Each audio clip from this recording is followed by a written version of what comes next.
Creating and editing floors in Revit. So this is quite simple and easy. So in this video I'll show you how to create a floor and also edit it. So this is how it goes. So let me go to level 2, then I'll create my floor. I'll pick my floor, then I'll maintain a thickness at 150, then I'll draw a rectangle just to suit any size. Then I'll finish mode. Let me go to the 3D. Okay, so this is my floor.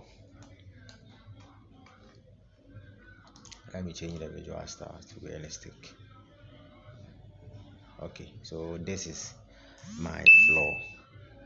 So in case I want to edit this floor, it's just simple. I'll just select this floor, then I'll go to edit boundary. I'll click on it. I can edit it here, or I can change it to the plan form, the level 2. Then I'll pick any of these. So let me pick this inscribe polygon.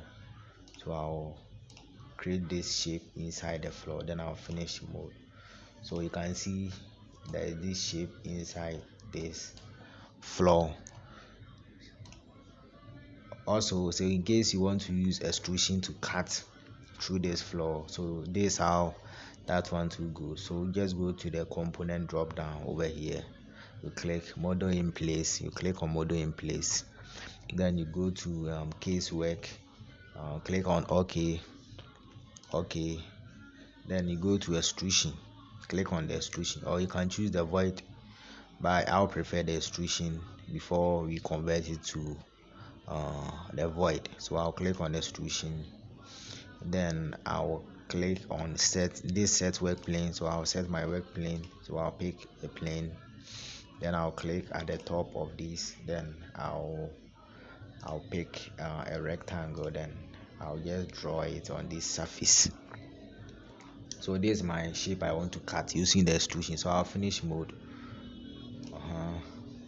then I'll extend this through the floor like this, then I'll scroll down to the properties. I'll change the solid, I'll change it to a void, then I'll go to cut. So this cut, I'll click on this cut. So I want to use this shape to cut through the floor. So I'll select the shape, then I'll select the floor so that it can cut through this floor.